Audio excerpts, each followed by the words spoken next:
This is Creepy and Geeky, a part of the Morbidly Beautiful Podcast Network.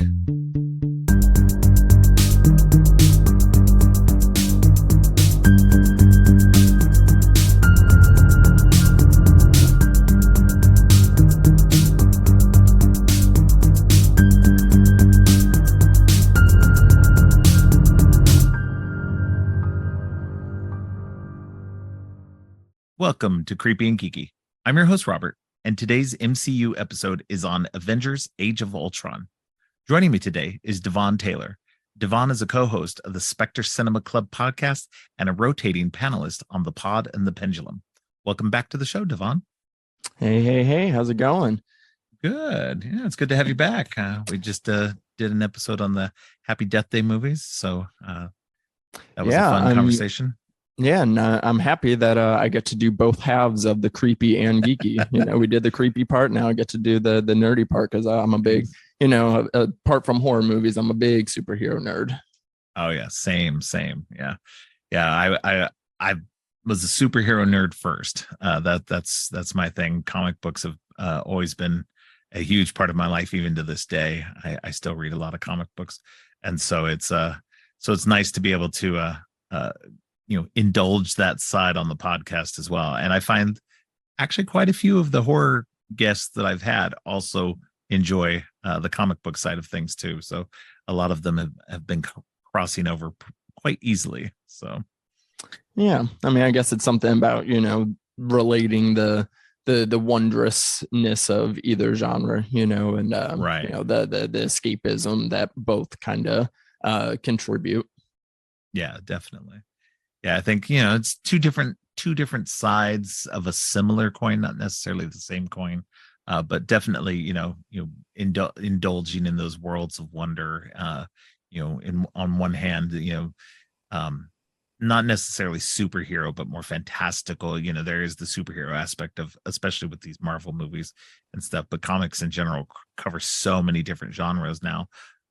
But you also with horror movies are kind of the same way in a lot of ways, that while they're all steeped in horror, you have so many different genres in horror that they kind of cross over. There's a little bit of crossover, and then there's some horror movie superhero movies as well.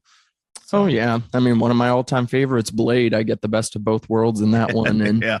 And the both of them, kind of have these different types of gray areas because, on my podcast, the thing that we dive into is subgenres and like kind of the variety amongst horror. But then as far as me comics, I would read certain superhero stuff, and that was definitely like the entry point. But then like as I've gotten older, the comics that I kind of look to read and explore now are like either the non superhero, but like still fantastical elements, and like some of the ones that have horror elements as well. And so like those are kind of like the more that I seek out. As far as if I'm reading, I'm kind of avoiding like the Marvel DC kind of stuff, and like trying to find like the little in between stuff. Oh yeah, no, exactly. Like I like more, there's that's how I've gone too. Like I still dabble a little bit in the Marvel side of comic books now and again, but for the most part I'm more on the independent side, reading more stuff in the crime genres and some in the horror and just other fantastical realms and stuff. So that's what makes comic books so interesting, is that you can, because there's you're only limited by the budget of your imagination, that as long as you can write it and draw it, then you can make it, and you don't have to worry about budgetary constraints like the movies do. So it's really fun. But that being said, this is we're still going on this series of MCU movies. We've made it to the I guess you can consider it the end of the second phase. We do have the epilogue of the Ant-Man movie that comes afterward. Not necessarily an epilogue, but like a little thing at the end. But anyway, this is kind of the culmination of events that have been for our heroes coming up in this second phase, which included Iron Man 3, Thor: The Dark World, Captain America, Winter Soldier, and Guardians of the Galaxy. Now, the Guardians of the Galaxy obviously don't appear in this movie, but for the other three, this kind of brings them back. Plus, Black Widow, Hulk, and Hawkeye again, and with the new addition of the Vision and the Scarlet Witch and Quicksilver, all against Ultron, which is a deviation. It's an interesting deviation from the history in the comic books. I like to, being a comic book fan and being a large reader of Marvel comic books over the years and stuff like that, I do like to add in, some stuff from the comic books and kind of put it in context.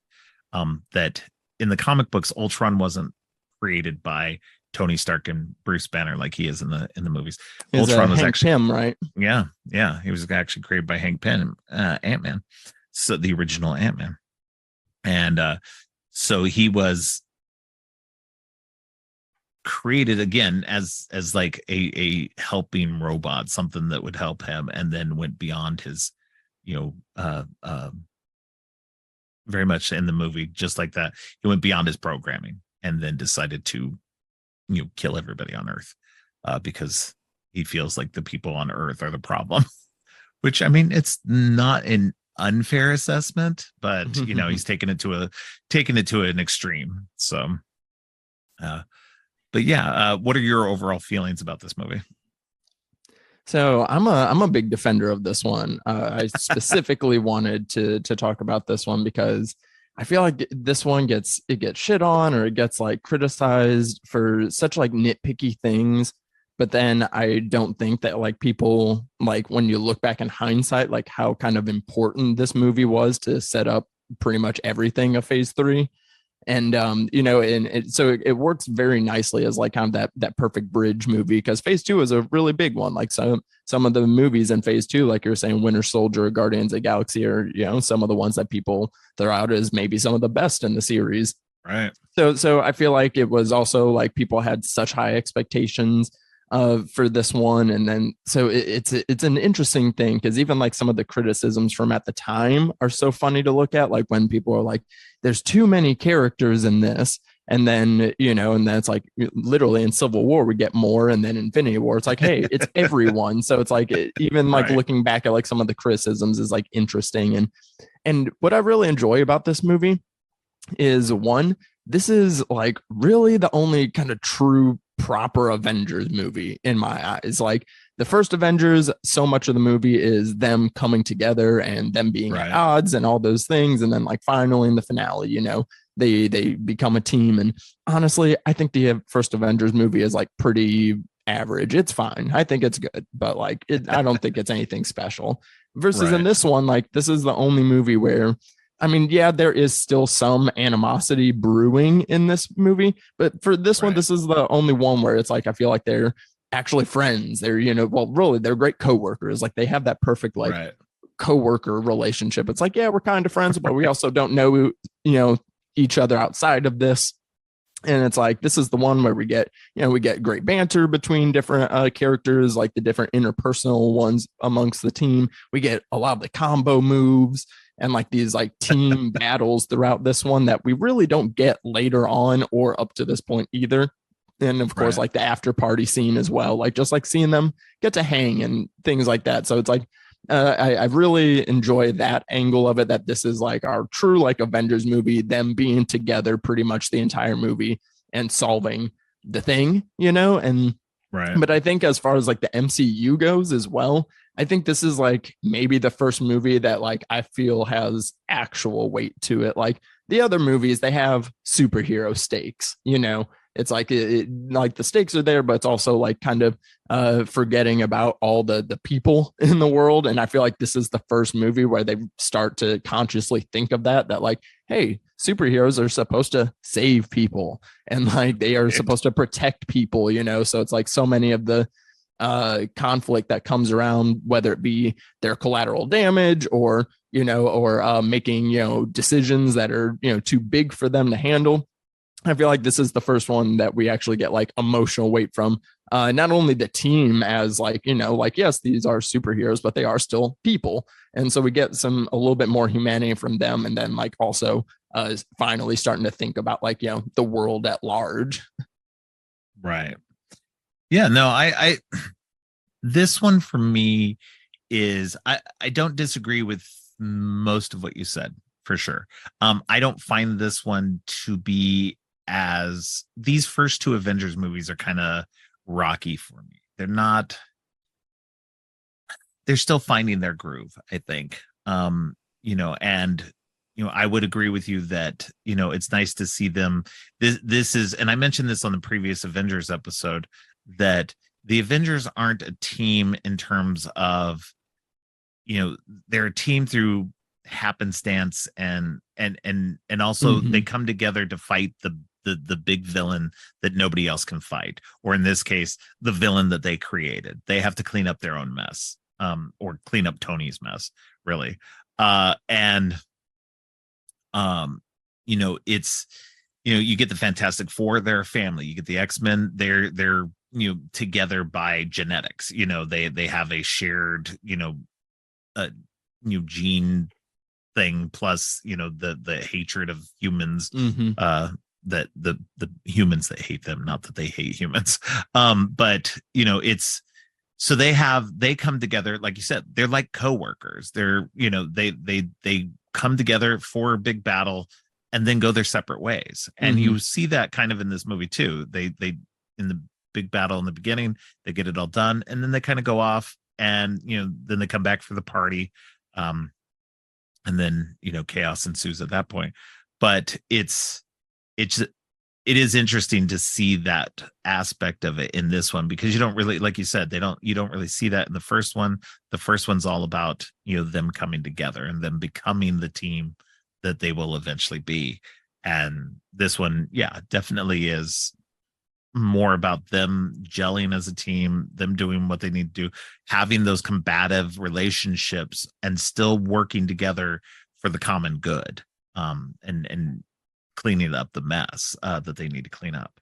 And so, yeah, it's it's definitely, I agree with you on that aspect of it. I don't think there's too many characters. Like you said, we get a lot more in Civil War and a lot more in Infinity War and the Endgame and everything. There's so much more going on in those. And people don't seem to have a problem with those. Right. But I think this one suffers just a little bit from trying to lay the foundation for future stuff, like with the Infinity Stones and stuff like that. It's not as bad as I thought it was. Having rewatched it this time, it didn't seem as glaring this time, maybe because with hindsight now it's where they were going with it. So, but I think maybe back then, because Thor had his own, like, instead of helping them figure stuff out, he was going off to figure out the Infinity Stone stuff, and so just kind of disjointed everything a little bit. And then, like, I do feel like the Hulk and Natasha, like, little storyline was, like, I don't know, a little weirdly shoehorned in. That's an aspect that I thought was a little off for me. Not that they couldn't have a relationship, but just felt weird. Yeah, I mean, this movie is what I classify as a hot mess. And hot messes are typically good for me, at least. Like, I'll take a kind of sloppy movie with a lot of flaws, because this movie definitely does have a lot of flaws as far as like things that they introduce that don't come back later, like Nat and Banner. Even though it felt shoehorned in, I still liked it just because of their performances, like, still, like, kind of sold it. And I was like, you know what, fine, I'm okay with this. And I would have been okay with it if they, like, kept going with it. But yeah. And it's interesting because, like, one, as far as, like, yeah, I like seeing this phase of the team, because it's like, it's interesting to kind of think of a team of people having an arc over these movies. But it really does, like you said, it's like after this, like, once Civil War happens and the rest of the movies, they kind of hate each other in most of the other Avengers movies until, like, at the very end of Endgame, after it's all, like, kind of settled, which is kind of funny. I enjoy that they they're kind of even past, like, Justice League at that point, because Justice League, they're kind of a similar, like, come together for happenstance, but they also kind of seem to respect each other a lot more, versus the Avengers are kind of a little petty within the group, which is which is, it's kind of fun in that way. So I like seeing it that way. And then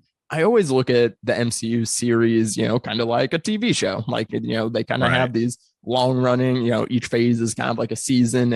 And whenever I talk about other TV series, I always say season twos have to be the hardest seasons to do in Oh a show, yeah. because you're trying to follow up, assuming that, season one was like, a big deal and like, well received. Then it's like, okay, I got to follow that up, introduce new things, but then also set stuff up for the next thing as well. Like, they're kind of bridge seasons. And that's exactly what this, is, as far as like, if you were going to compare the season finales in a way. And so I can definitely see the criticism of like, yeah, they're trying to do a lot, and it's kind of hard to hit on every single one of it. But I feel like this movie does hit way more than it misses. And like, a lot of the, again, like for me, the flaws, like there's no like big egregious flaws. There's a lot of like small ones that, again, like might not make sense later or are kind of silly or, what have you. But like none of the flaws for me are like enough to like really detract this movie and into me having like a negative score for it or anything like that. So I feel like at least on that level, like, it is trying a lot, but I think it does do a lot, very well compared to kind of the things that doesn't do well. Right. Yeah. No, I give it. It's a very middle of the road movie for me. It's definitely not one of the ones I go back to often. Mostly because I'm not a big enough Joss Whedon fan to deal with it. It's okay, and what it does is fine. But again, I do like aspects of it. I think James Spader's Ultron is really fantastic. He does a really good job at that. But it's outside of that, it's just like I said, it's just kind of middle of the road for me. I give it, like on Letterboxd, I give it 3 out of 5 stars. So, which is a good movie for me. It's just an average movie. And again, the an average movie is fine, and some of the more average of the Marvel movies still beat a lot of other movies for me, and because they're just so well made that even an average one is great. Especially being a huge Marvel fan like I am, that being able to just see these, even if they're not the greatest movies for me, but they're just kind of middle of the road, is still fantastic. And so I find that, even with whatever minor issues I have with this, it's very similar to the first Avengers, that they're okay. They're good. They do what they need to do, moving it forward. And I like I like the way you think about that with the phases, how they're seasons of shows. And yeah, the second season of most shows is always kind of uneven because they're trying to still find their voice. And they typically get a little better towards the end of it. We had, even with this phase, you kind of have a little up and down. Iron Man 3 is okay. It's not the greatest, but it's pretty good. Thor: The Dark World is generally just kind of it's there. It's not the greatest. It has some interesting moments, but overall it's kind of bland. Winter Soldier is a high watermark. Guardians is a high watermark, and then we get to Avengers, which is just okay. It's like you said, it's like a season finale that kind of is just like, okay, it does what it needs to do. Kind of moves us into the next season, leaves us on a note, waiting to see what next season's about. It's not bad enough that you're like, well, I don't want to watch this show anymore. It's just like, okay, well, that was the finale. We'll see how it goes after that. And so I like the way you put that. That's a good way of doing it, especially with these phases. It's so funny because I'm gonna have to see your like overall ranking of this after we finish, because I have this like pretty high, actually, like probably higher than most. But funny that like the other one you called out is like, it's okay to have an okay movie like Iron Man 3. That's also pretty high for me. But that was my backup choice if I didn't do this one. But but that is also kind of why I like this movie a lot. And I come back to this one, like I said, more than the original Avengers. And and I don't rewatch this one a ton, but like I've seen it more than a lot of the other ones because it's kind of in that like sweet spot of like there is like big stakes for this one, but at the same time it doesn't feel like overly, like dramatic in like how big the stakes are. Like, because now I feel like even the non-team movies are having these big end of the world stakes and these like solo movies even, and like I kind of miss having the movies where it's like, yeah, no, like the stakes are big, like there is like a the potential for this to be in a world ending thing. And again, I remember that also being a criticism of this one, that like, well, Ultron, in the comics is, such a big thing and it was such a big event in the comics.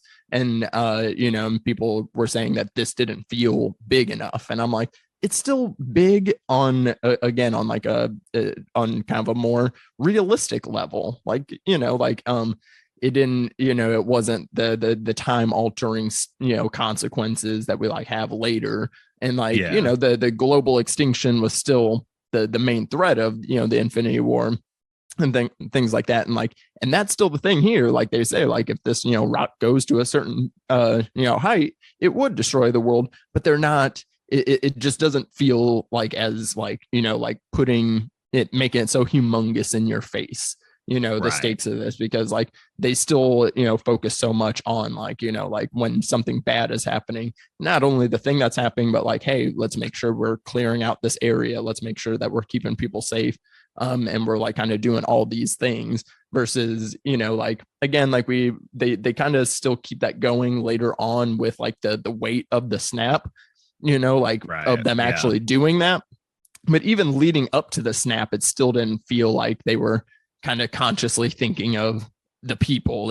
It kind of became, first they were, battling amongst themselves. Then it was, oh, now we got to sort our stuff out for Thanos. But it wasn't, oh, we need to sort it out for the world, to a degree, until the snap does happen. Then that's like when it really like, snaps things into picture. But again, like this movie sets up a lot of those themes that are brought up, in Civil War and then Infinity War as well. So it's like, again, I feel like this movie, even though, again, like it has some misses, but like the things that does do well, and that feed into the later movies, I think are a little bit understated.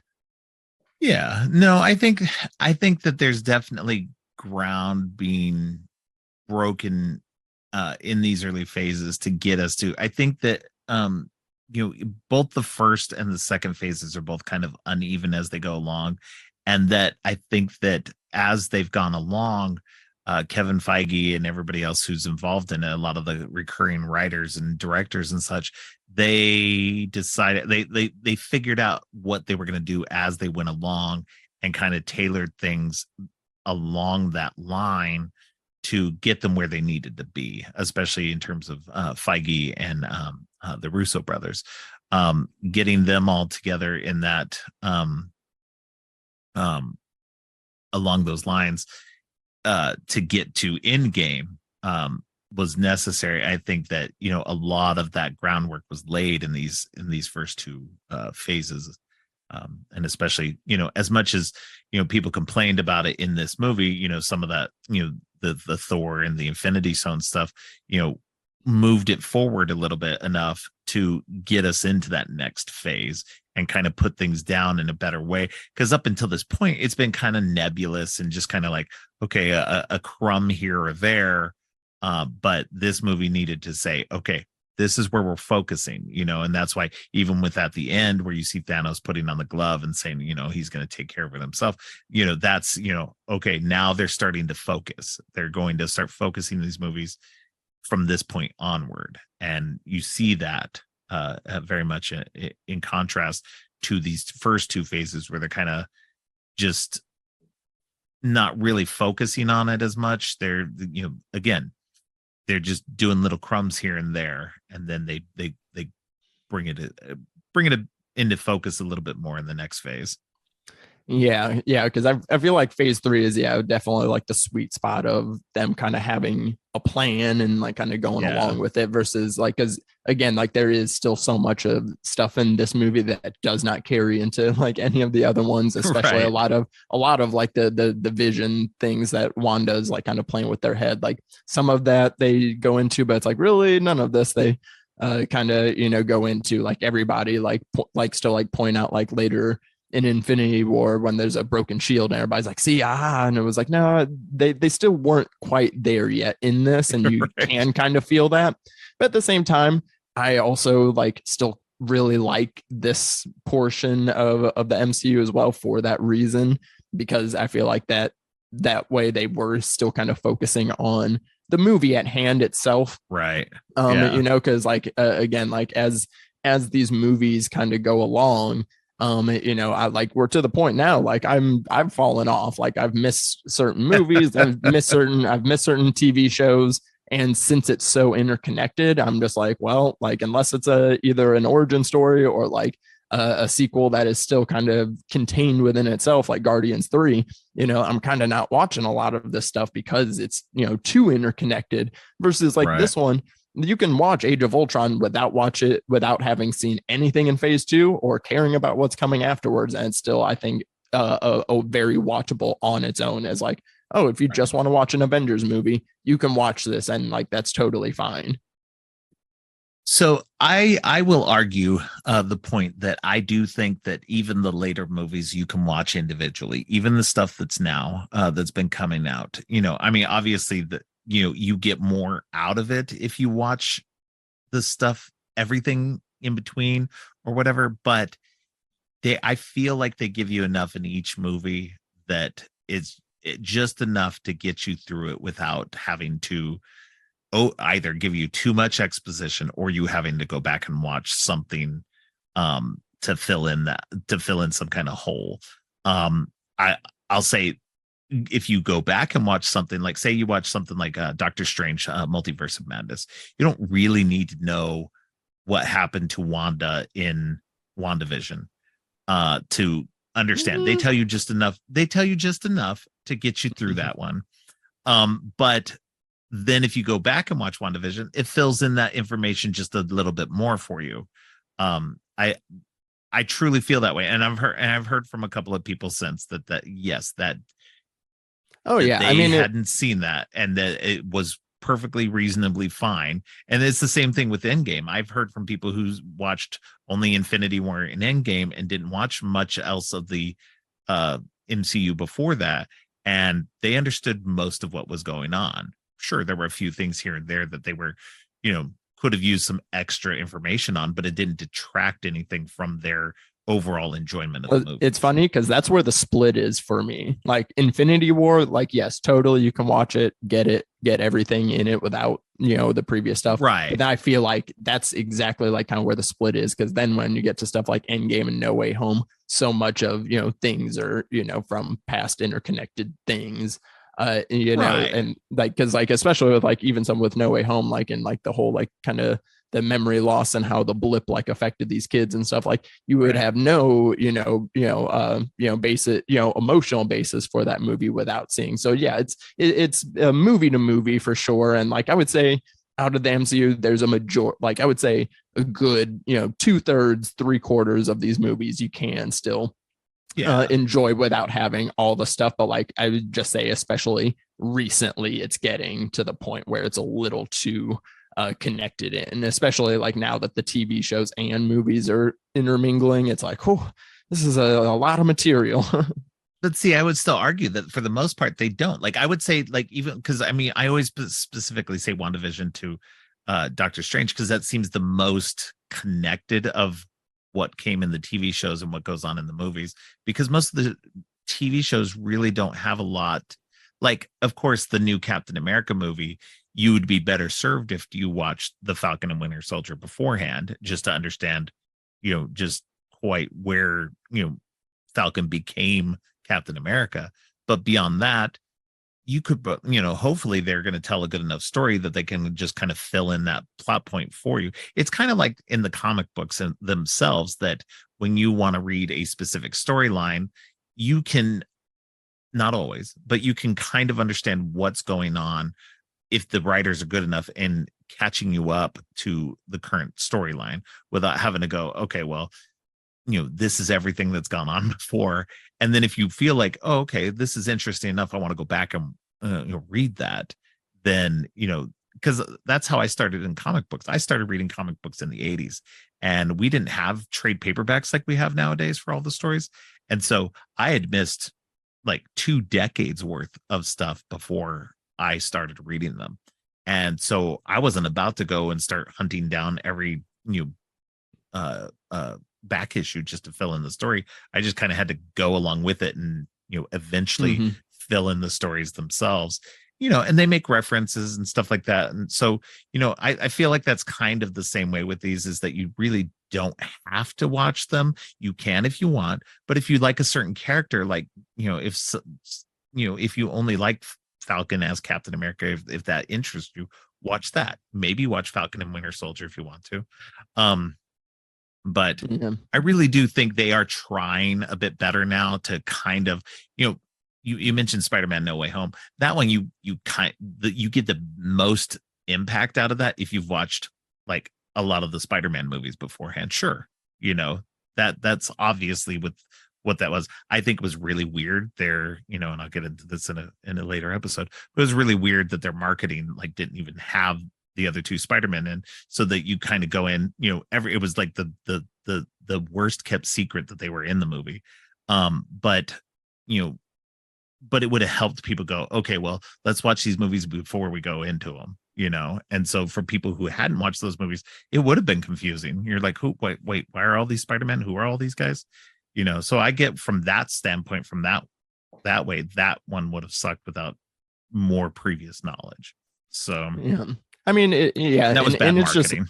Yeah, I mean, it's just all in the way that that you kind of consume and go into these things, because, like you said, you have a more extensive comic background, and you kind of are, like you said, like right. So you're used to, again, like being able to hop around, stuff like that. But then, like, when you're like kind of thinking of it in the terms of like the way that we perceive films and TV series and stuff, I think that it's easy for people to kind of still feel that pressure on wanting to be caught up, wanting to be a completist, because that's kind of I'm one of those people. Like it honestly it like made a dent in me whenever I was like, I'm falling behind, just because of my completist nature, not because of the theory of it itself. No, and I think that's where they need to be more. I think they themselves, as the filmmakers and as the studio themselves, need to like start coming out on that and saying, look, you don't need to watch all of this stuff here. Like maybe put a list of stuff, not everything that you need, but maybe, if you want to watch this thing, sure, but you don't have to watch this thing. And then that way, maybe, and that's kind of why I say this on the show. This isn't the first time I've said it on an episode, but that's why I keep repeating this, is because I do want people who have fallen off to maybe give something a try if they're interested in maybe one different thing. If they're interested in the most recent Ant-Man, or they're interested in Doctor Strange, give that one a try so that you can see if you can get back into the world without having to watch everything. Just watch the things that you're interested in. That's how I am with the comic books as well. I only read the comic books I'm interested in. I don't read Punisher, and I don't read Doctor Strange. I like the movies. Like I like that stuff, but I don't read a lot of the stuff. Now, when watching the TV shows, I didn't really care for Moon Knight. I'm not a big Moon Knight fan in general. I still watched it, but the show is just kind of for me. So yeah, it's like an interesting just evolution of consumption, because I'm getting to, because I'm getting to that point now. Like I'm like, hey, I'm not going to watch the Miss Marvel series, but hey, I'm going to watch the Marvels movie because it still looks interesting, and I still have a good sense of that, or have you. But then like certain things, I'm like, oh, okay, I think I'll pass on that one, and then I'll still come back in for this one. So it's an evolution for sure. Yeah, and I think everybody will get there eventually.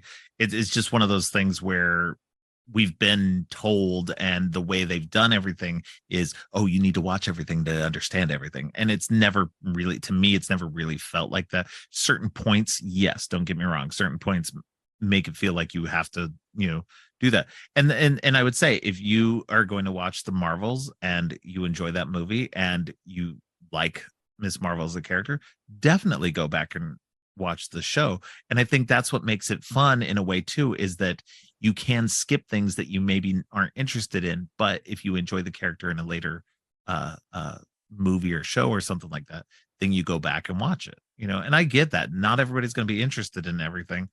Like I said, I'm not interested in everything. So it's just, it just depends on what you want to pick and choose from. And but that being said, steering this back to Age of Ultron, at the time, Ultron was, the movie was, the culmination of this thing. And we were like, this is the end of the second phase, and we were told the third phase would be like the end of the third phase would be the big ending, the big Thanos fight and everything like that. But this third phase was like almost twice as long, almost as long as the first two phases combined. Right. And so they're like, all right, we're going to draw this out a lot more, which was fine, though. They needed more time to kind of tell their story. And that's when it became that's when it became like an event, like this one was a culmination, but like it wasn't an event like, Infinity War ended up being. No, yeah, exactly. No. And I think that's what they learned, and they were like, okay, so we need to build up longer. We don't need to, and that's honestly the way they've been doing it has been totally fine with me. Build up to a little Avengers movie, fine. Build up to the next little Avengers movie, fine. Now you got to build up to the big event. The big event is everybody, not just the Avengers, but everybody coming together. And you needed to build up that. You needed to start introducing new characters, and leading those stories little by little along the way, peppering it in. And I liked the way they really did it. And starting with Age of Ultron, in a lot of ways, they really started building towards that. So. Yeah. Go ahead. Oh no, I was just gonna say, I really like again, like I guess again, like it always comes down to the preference of it all for sure. And for this one, like again, like it did still, I remember it still feeling big, like whenever like it was like coming. And I guess like even like the title of it like kind of suggests maybe something different as far as like seeing like some of the what people saw as shortcomings for this. Like I remember like the meme going around though, like Age of Ultron, more like the 3 days of Ultron, like like more like the extended vacation of Ultron. So it's like I could see people being discouraged in that, and like in the way that like it even may have felt misleading in that way, but right. At the same time, like I was a fan, like you said. I think James Spader is puts in one of the, again, more underrated villain performances in this. Like that first conversation he has with Jarvis is so creepy, and such a like great introduction. And I mean, of course, Spader with one of the sexiest voices ever. And then Ultron, what really stood out to me on this rewatch is the queerness of Ultron. Ultron is serving in this movie. Ultron didn't have to make their body look that way, but they decided to. Ultron does not let anybody assume their pronouns. Every time Ultron is like referred to as a man in some way, he's like, whoa, there's no man here. What are you talking about?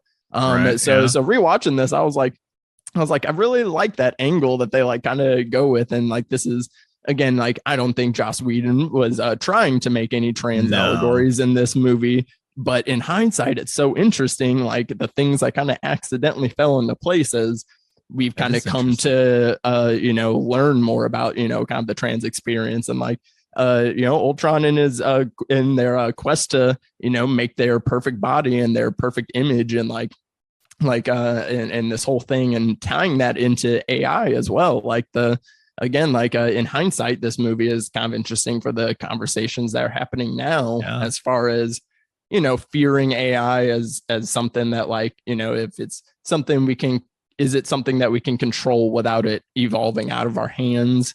And like, again, like making choices for other people, other beings, and things like that. And also like trying to solve problems that aren't there, instead of like using it to enhance the things that we do have. So like all these things I found very fascinating with today's like conversation of AI as well. Yeah, definitely. Yeah, I hadn't thought about a lot of that. Yeah, that's good. That's a good angle on that. I think it's a really great performance. I hadn't even thought of the trans non-binary aspect of it in that way. that makes a lot of sense. Being a program, being a being that transcends human forms. Yeah, they wouldn't be a specific gender, because they would be just they wouldn't need it. Yeah, they wouldn't need it. There's no like they're beyond it. They don't need it. Yeah. And so, yeah, that's an interesting angle I hadn't thought about. So that's really cool. Yeah, I think that Spader does such a good job in the role. And it would have been nice to see the Ultron character kind of play out over maybe multiple movies. Maybe, not necessarily get away in this one, but maybe build up to this one in such a way. Oh yeah, they could have literally just had Ultron like as the system and like the voice, like just like popping in and out of like certain movies. I think some build up to Ultron could have definitely helped. And like again, like just like more fun. Yeah, like we could have gotten a little glimpse of Ultron in Iron Man 3. We could have gotten a little bit of it in Winter Soldier, and like kind of like sprinkle some of the stuff in, and like him truly seeping into the system rather than like kind of doing it like kind of very fast in the way that they like everything, like, because that's the thing, everything with Ultron does happen so fast in this movie that it's like so it's kind of hard to wrap your head around the stakes and what he's kind of doing, because like it's like the next an hour later, oh no, now they're in this country and they're doing this because they gave Ultron so much power and agency, like to kind of do a thing. So yeah, some buildup would have been nice because Ultron deserves it. Yeah, I mean, and that's the interesting thing too, is Ultron is a very much a recurring character in the Avengers comic books as well, and has popped up multiple times in like Marvel's Brainiac. Yeah. And and always tied to Pym, and then his he does create the Vision in the comic books as well. So there's all of this that combines into so many aspects of the history of Marvel in the comic books as well. So it would have been kind of cool to have this, like, even if, so this would have been an interesting thing too. Maybe if they had gone around the route that maybe Tony found the AI more, instead of connecting it to an Infinity Stone or whatever, maybe he found it in old Shield files or something like that of Pym's. And so then he just modified it in some way, and maybe with the help of the gem or whatever, then that could, or the stone, then that could have been an angle. So then you could have brought in Pym, at least the character of Pym, not necessarily the actor or anything, but just the character idea of Henry Pym being involved in some sort, rather than, at least that way we'd have it tie a little bit more connected to that original history. Yeah, I think that would have been more interesting. Yeah, because it was a very odd choice again to have Ant-Man afterwards, like knowing that we're getting Pym. So we know we're gonna get Hank Pym, but then also like that is kind of one thing that I've always thought is funny with the MCU format is their coda movies to cap off the phases rather than ending with the team movies. Like, because everybody always thinks from the team this movies phase are on. Yeah, because afterwards, then we get like the Spider-Man after this one, and then like there's always the Coda film, which I find kind of an interesting choice. But because it was kind of right there, and but I like that we still, I like the way that they did still tie it in though with, because we did already kind of commit to Tony Stark kind of making these questionable calls due to his intelligence and hubris and stuff. So like to have two mad scientist characters, I mean, even though he calls Banner one later, like Banner's not, so it's like, again, like I guess it wouldn't make sense if Tony already kind of has that angle to lean into that more with Hank as well, because I really like what they've done with Hank as far as translating him versus his comic character counterpart, which is kind of truly despicable in a lot of ways. So I can see how they made the choice to kind of do it with Tony, so that way again it really kickstarts his arc. Like he does have an arc in his solo trilogy, but the one that people really talk about is the arc that he kind of goes through in the Avenger movies, and like it does kind of kickstart off here in him seeing the consequences of his actions, and like and kind of knowing when the weight of having to like make calls as an intelligent person, but also somebody like leading a team and like kind of has this vast amount of power. So even though it would have been nice to get some Ultron connections to Pym, I do still like the route that they did, and that's one thing I appreciate about the MCU in general is a lot of times like they'll take inspiration from certain comic lines and comic things, but then do mold them to work in their favor in certain ways. I think that works more oftentimes than not than trying to adapt something exactly the way it is. So I've always been fine with a lot of their creative choices that they take when dealing with these like direct storylines. Oh yeah, no, I always find it funny because there are a lot of comic book fans who will complain about them taking these storylines and making them so different from the movie or from the original source. And I've never been that way. Like I think that you have to adjust and twist these things in a way that makes sense in terms of the world that they've created. They've created up until a certain point, they created a more grounded world that and specifically with some of these movies, they're trying to keep it more in the realistic tone with a little bit of fantasy aspect to it, but keeping it more grounded. And so, it's hard to kind of pull in every aspect, especially when a lot of these stories involve more characters that they haven't introduced yet. And so it's just that always made me laugh when people would get so butthurt about them doing about deviating so much from the original source material. Like I said, just because I think that they could have done it in a way to tie Hank Pym into it, doesn't mean that I dislike the way that I did it, because I do think you're right in that way that showing this moment of hubris on Tony's part and then the consequences of that and the aftermath of it just send him down this the continuing down this arc of him. It's a constant thing with him too. He always has these hubristic moments that he then has to answer for, and you see it time and time again, even down the road in Civil War and in Infinity War and stuff like that. He continues to have to answer for these moments, and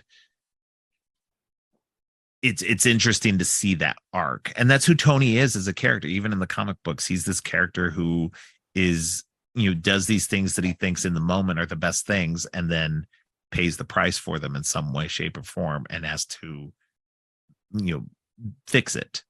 So it's very in keeping with the character, which I enjoy how they've been doing that in the MCU itself.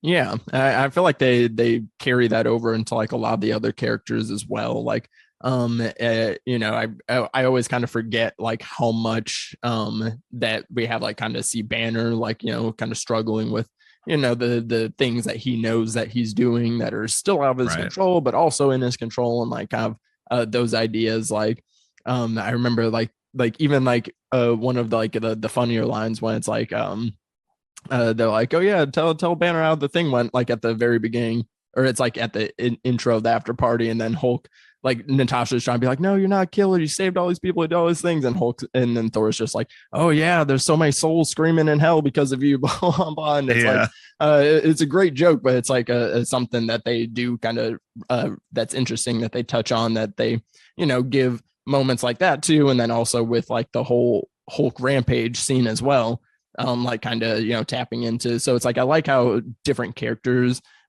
did get like these elements of added weight to, again, like the consequences of also, trying to be a hero and the way that certain things go about. So it's an interesting idea that, like, I like that they, again, plant here, and like, that's such the Right. kind of basis for the arguments of Civil War as well. So which is always kind of crazy too. I know that's technically a Captain America movie, but it's like wild that they did basically 2 Avengers movies like within like a year of each other. Right. Yeah. Yeah. And I think that and in a lot of ways, I think that, because Civil War definitely is a Captain America movie. It's following up events of the Winter Soldier, and trying to move that storyline forward while also telling this Avengers 2.5 story in a lot of ways. And it's definitely an odd choice to follow it up so quickly. But then I also think that in a way, maybe they were trying to, like, because Age of Ultron, it did well, but a lot of people had issues with it. Mm-hmm. And I think they wanted to do an even better Avengers movie in a lot of ways. And they needed to introduce characters who were going to be coming in, Spider-Man, Black Panther. So it was talking, and that's what's funny too. People complain about Age of Ultron being this overstuffed movie with all these characters and stuff. And then arguably Civil War has even more, because we get, Ant-Man's in it, and they're introducing Black Panther and Spider-Man, and people enjoy Civil War. I haven't heard people really complain about that. So oh yeah, again, like, thing. How the tides change, and like literally like a year and a half later, right. Because it definitely has more people in it. And again, like it is kind of interesting, because like how you said, like you called it 2.5, and like I almost think of like Avengers Age of Ultron and Civil War as like a and B type of situation. Right. Again, that could have also been something that, like, maybe if we still would have, I mean, we obviously like get the Sokovia Accords and stuff in Civil War, but would have been interesting to get a little bit more remnants and of residual stuff, from Ultron into that one, to like maybe kind of, again, like kind of carry over Ultron's presence a little bit more, just to kind of so that way people don't remember, or so that way they don't forget, that Ultron, right. Again, pretty solid villain. Yeah, I think that, it's definitely odd that they didn't continue on, at least with something for with Ultron in some way, shape, or form. It's like once he's killed, they talk about Sokovia, like you said, with the Sokovia Accords, but that's generally speaking, that's it.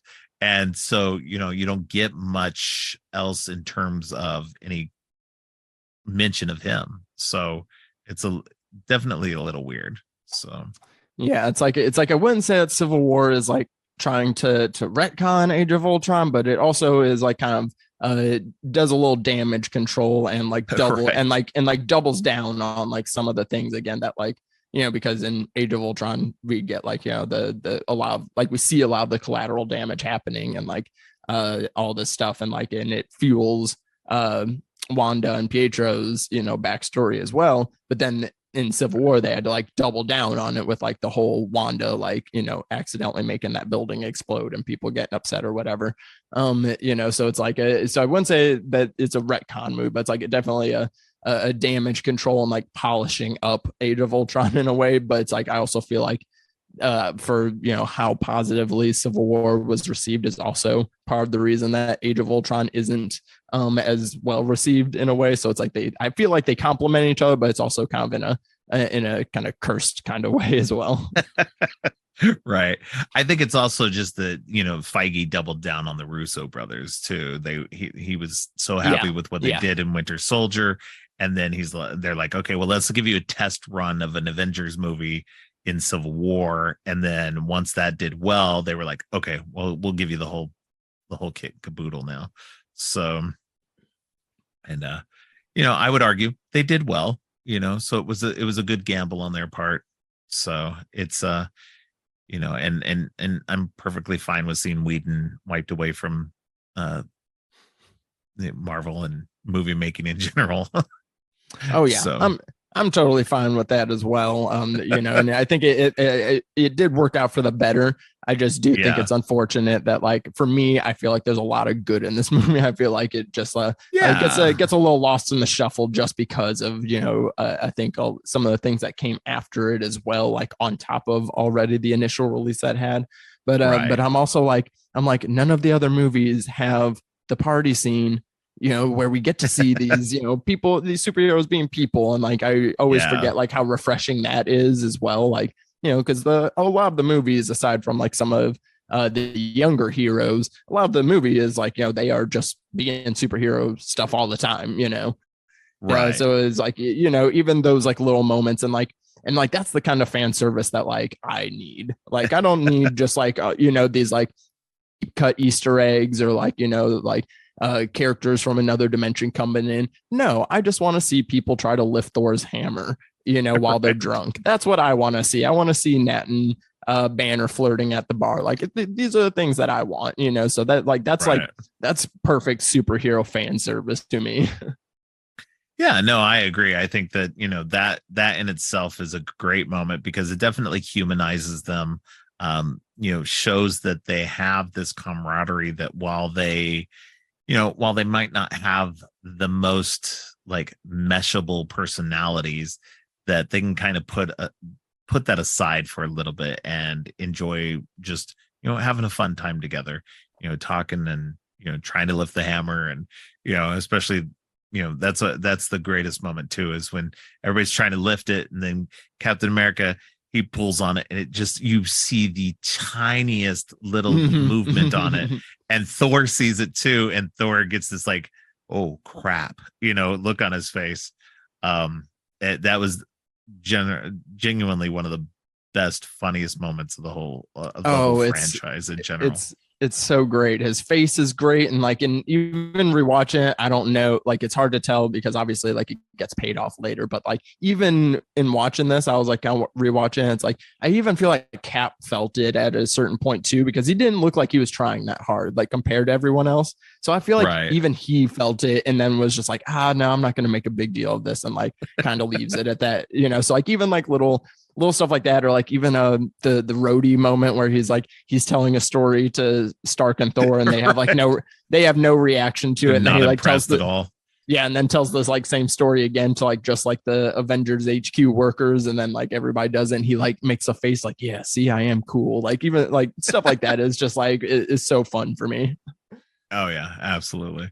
Yeah, no, that whole sequence is a lot of fun for, those moments and more. And it definitely is a nice little addition that, we get moments like that here and there, in the franchise. They're maybe not quite like that, but I do like those moments where, they're the quieter moments where people can just come together and talk. Or In retribution for Hawkeye, after he spends the first Avengers movie brainwashed for most of the time, and like he didn't get to like have like, I mean, we see glimpses of him in Thor, but like he like wasn't like, he doesn't pop up in like the other movies like Natasha does, right. in a way. So it's like I even like that we get retribution for him, and like he plays like such a pivotal role of like grounding all these people. Like, yeah, he's like, the butt of the jokes that like they don't need him, but at the same time it's like, no, see, like, you do need him. And the little detour to his house and stuff. So like even little stuff like that, and like, especially like the pep talk to Wanda is always so great. Like, hey, there's robots. We're in a flying city, and I have a bow and arrow. Like Yeah. whatever. Like, so yeah, there's again like such a like little moments that I think are really Oh yeah. great that I love in this one. Yeah, and I mentioned it in my previous Avengers episode about Hawkeye's characterization in these movies, and how I'm not a huge fan of it because I really like the character in the comic books, and that character, comes from a carnival background. Oh, he's a messy And boy in the oh, comics. He's he's messy. so messy, and he gives Captain America shit all the time, and he's always bucking against the authority and everything. And so, it's such like, to me, he's so much more of a fun and dynamic character, and to see him played in these movies has always been kind of disappointing because they're not bringing that characterization to it. They're doing a different version of him, which is fine. I'm okay with that in a way, but I really would have loved to have seen that classic character version of him butting heads with them. And so you get a little bit of that in the Sokovia scene when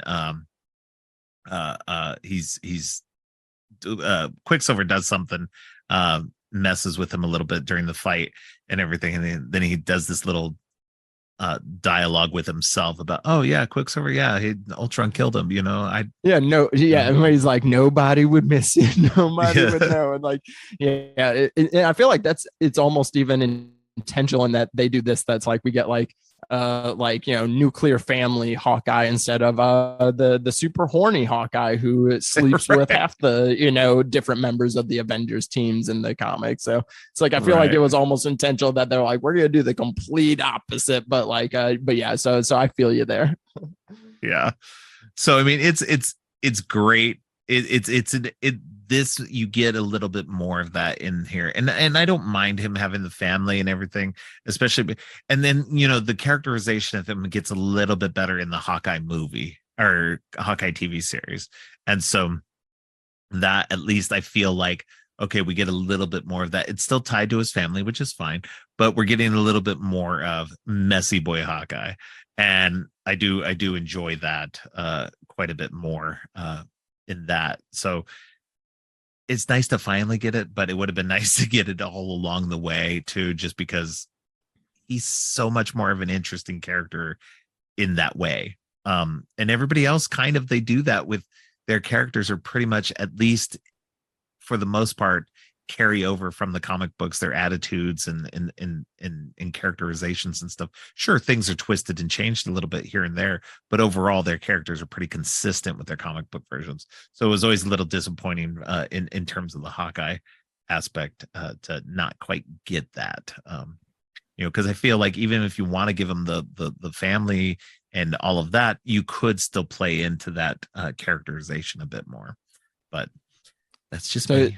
So you want him with his family, but you also still want the side romance with Nat. That's what you're wanting.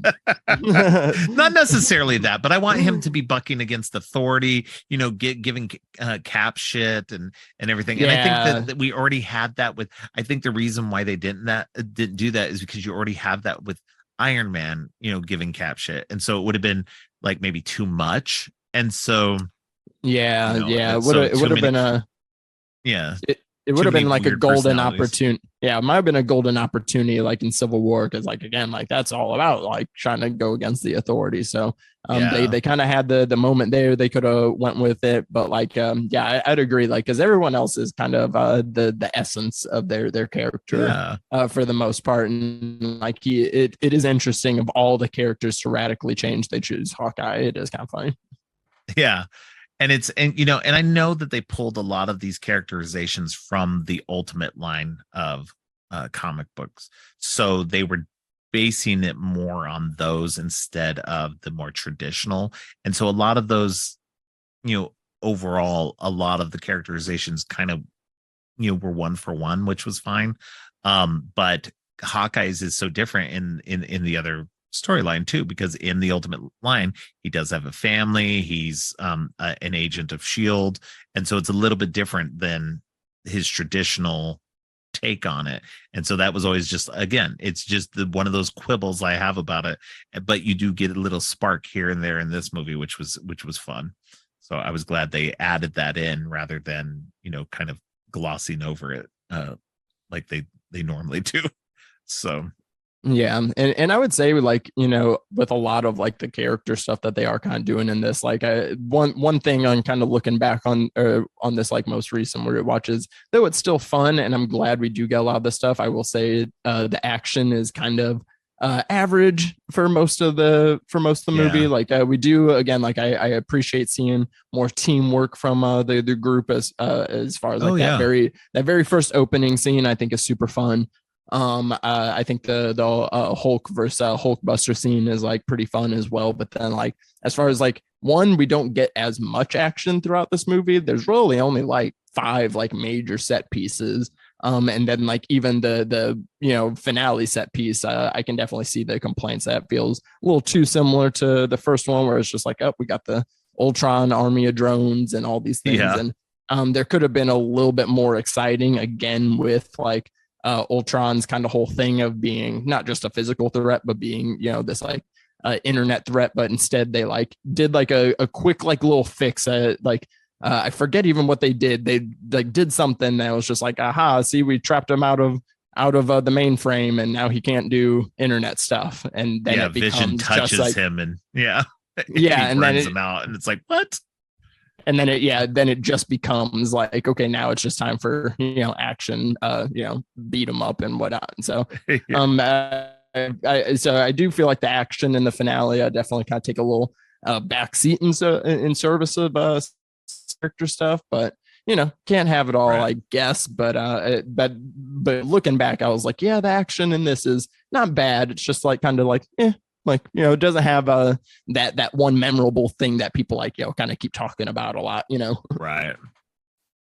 Yeah, and I think that's it. That's inherent in the Marvel movies in general, is that when you have a character, a villain who isn't powerful and has to have like people like a horde, working against the team, and that's what they all have to do, is that's always lackluster in a lot of ways, because if you're just doing a faceless horde like the Chitauri or the Ultron bots or whatever, then it lacks that scale. Sure, you get that kind of in game in Infinity War, like, well, not necessarily Infinity War, because at least in Infinity War they're fighting against Thanos and his cronies. I can't remember their name offhand. The Black Order. Yeah, it's like Children of the Black something. Yeah. And then so at least in that, with those characters, they're powerful. It takes multiples of them to even like attempt to hurt them in some way. So that's the kind of stakes they need, is more characters like that are tough, and that you need 2 or 3 members to work in concert to defeat.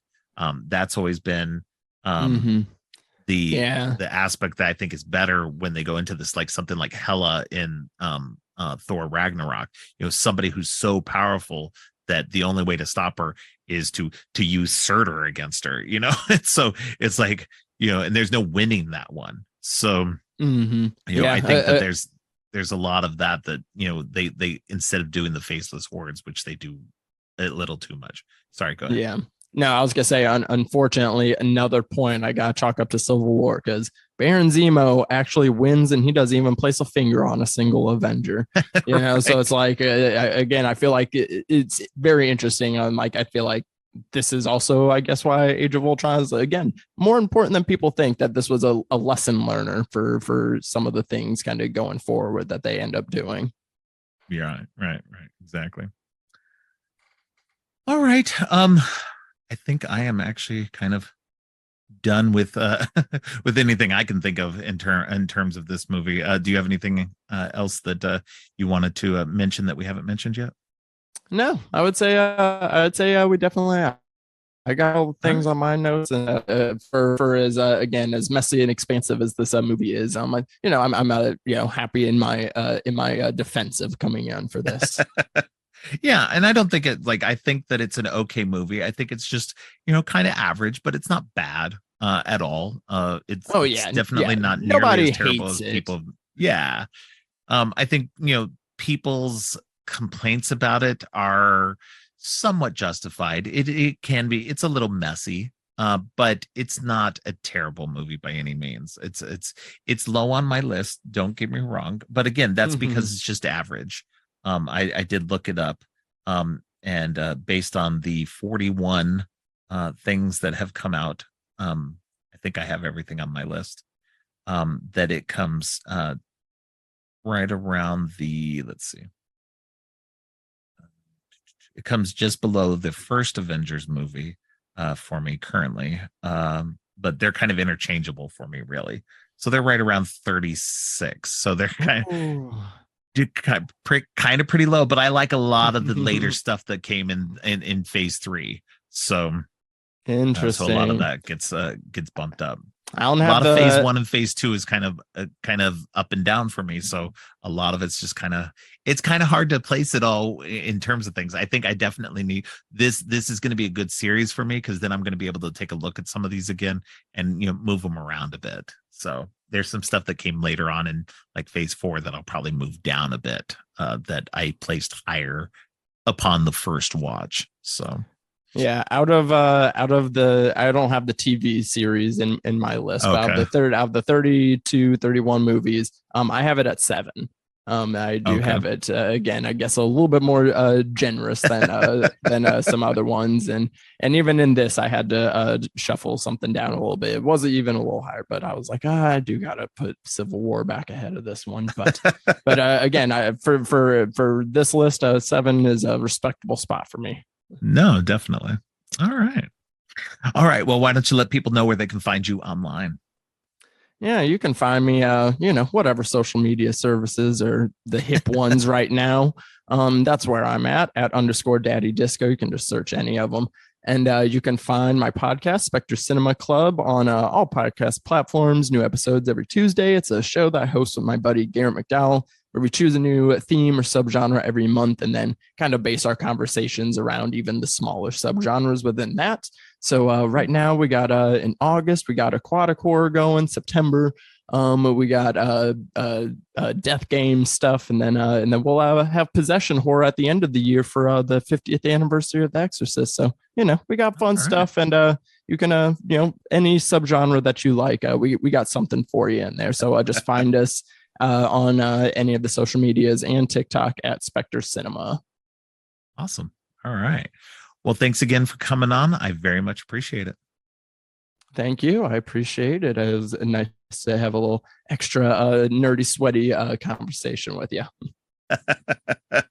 Yeah, well, we'll be having you back on again soon, I'm sure. All right. Well, I will talk to you later, my friend. Have a good rest of your night. Right. Thank you. You too. Thanks again to DeVaughn for joining me. On Monday, Donna from the Dawn of the Dead podcast joins me for the next episode in my trilogy series, where we'll be talking about the Blade trilogy. Then on Friday, Katrina returns to the show to talk about Ant-Man. Thanks for listening. Creepy and Geeky is a part of the Morbidly Beautiful podcast network. Please check out morbidlybeautiful.com/podcasts for more great shows. If you like what you've heard, please consider giving the show 5 stars and a review on Apple Podcasts and Spotify. Also, please share the podcast on social media to help spread the word. Make sure to subscribe on your favorite podcast app or at creepyandgeeky.com. Music for the podcast is Gratitude, composed by Jerry Smith.